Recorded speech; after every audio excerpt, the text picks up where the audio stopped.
19 کا عدد قرآن کا خفیہ انٹرلاک سسٹم۔ اس کی بدولت قرآن میں ایک الف کو بھی کم یا زیادہ نہیں کیا جا سکتا۔ آئیے کمپیوٹر کے کچھ ایسے کارناموں کو دیکھیں اور سوچیں کہ زمانہ تو کسی چیز کو ایجاد کر کے اپنا کارنامہ سمجھتا ہے، مگر ان کا ایجاد کردہ کارنامہ خود خدا کی ملکیت اور اس کی بادشاہت کا ثبوت فراہم کرتا ہے۔ اسی طرح کمپیوٹر کی ایجاد نے بھی خدا کی کتاب کو صرف اسی کی کتاب ہونے کی دلیل پیش کی ہے۔ مصر کے سائنسدان ڈاکٹر ارشاد خلیفہ نے سال ہر سال محنت کی اور ریسرچ و تحقیق کی بنیاد پر الیکٹرانک آلات سے جو نتیجہ اخذ کیا ہے وہ بے انتہا حیرت انگیز ہے۔ انہوں نے قرآن کریم کی ہر سورہ کے ابجدی اعداد و شمار بھی فراہم کیے ہیں۔ سورتوں کے حروف، اعراب، آیات وغیرہ کی تعداد نوٹ کر کے لاکھوں کی تعداد میں ڈیٹا کمپیوٹر میں فیڈ کیا، اور یہ عمل انہوں نے قرآن کریم کی کل 114 سورتوں پر لاگو کیا تو معلوم ہوا کہ قرآن کریم کے حروف اور سورتوں اور آیات میں ایک گہرا تعلق اور سائنسی رشتہ بسم اللہ الرحمن الرحیم سے ہے۔ یعنی بسم اللہ الرحمن الرحیم میں کل 4 الفاظ ہیں: اسم، اللہ، الرحمن، الرحیم۔ ان چاروں الفاظ کو پورے قرآن میں تحقیق کر کے کمپیوٹر میں فیڈ کر دیا اور یہ نتیجہ نکلا کہ لفظ اسم قرآن میں 19 بار آیا ہے،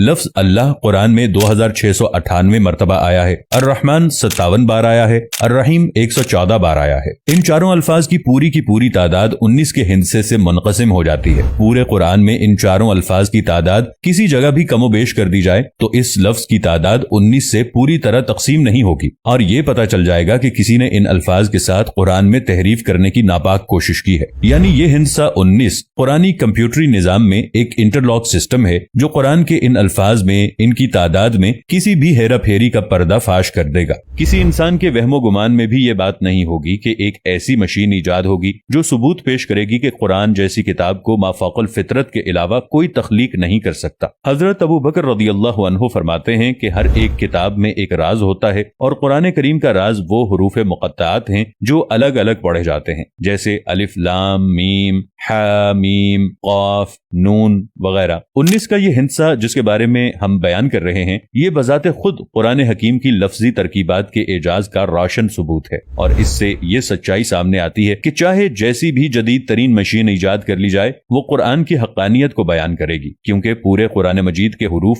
ایک خاص حساب کے مطابق ہیں۔ لاکھوں حروف میں سے صرف ایک کا فرق بھی اس کے حساب کو بگاڑ دیتا ہے۔ حساب کی اس حد تک درستی اس دور میں مسلم اور غیر مسلم دونوں کے لیے ایک طرف تو یہ ثبوت فراہم کرتی ہے کہ قرآن مجید 1450 سال گزر جانے کے بعد بھی ہر قسم کی تحریف سے پاک ہے۔ اس ہندسے 19 کے بارے میں خود قرآن کریم میں ارشاد ہوا ہے کہ اس کے اوپر 19 ہیں۔ کچھ علماء نے ترجمہ کیا کہ اس پر 19 فرشتے مقرر ہیں، سورہ 74 آیت نمبر 30۔ مگر یہاں ہندسے 19 کی اہمیت کو اجاگر کرنا مقصود ہے۔ یہ بات بالکل واضح ہے کہ قرآن کریم میں کل 114 سورہ ہیں جو ہندسے 19 سے پوری طرح تقسیم ہو جاتی ہیں۔ اللہ نے اس نقطے پر بھی قرآن کی حقانیت کو واضح کیا ہے، وہ یہ کہ 114 سورہ میں سے ایک سورہ توبہ کے شروع میں بسم اللہ الرحمن الرحیم نہیں ہے، گویا کہ صرف 113 سورتوں کے شروع میں بسم اللہ ہے، مگر یہ 113 تو 19 کے ہندسے سے تقسیم نہیں ہوتا، اس لیے ایک بسم اللہ کا اضافہ سورہ نمل چیپٹر 27 آیت نمبر 30 میں کر کے 19 سے تقسیم ہونے کے لائق بنا دیا۔ یعنی بسم اللہ کا جو عدد 113 تھا اسے 114 کر دیا تاکہ 19 کے ہندسے سے تقسیم ہو سکے۔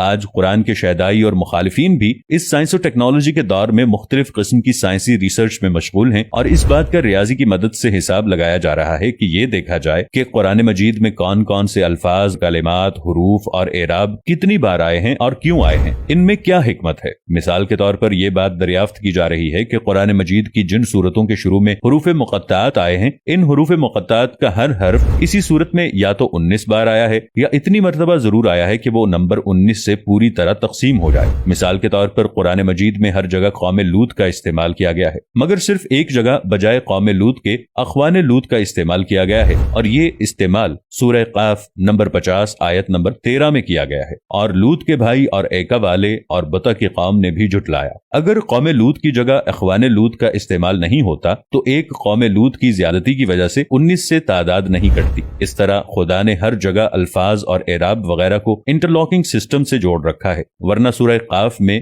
حرف قاف کا نمبر 19 سے تقسیم نہ ہو کر 19 کے ہندسے کو بے اثر کر دیتا۔ اب اگر ایک قاف بھی کوئی گھٹا کر پڑھے گا تو خود آیات پکڑ میں آ جائیں گی۔ اگلی مثال سورہ نون کی ہے۔ اس حرف کا استعمال سورہ نون میں 133 بار ہوا ہے جو 19 کے ہندسے سے تقسیم ہو جاتا ہے، اس لیے پوری سورہ میں کسی بھی ایک نون کا اضافہ یا اخفا کر دیا جائے تو تحریف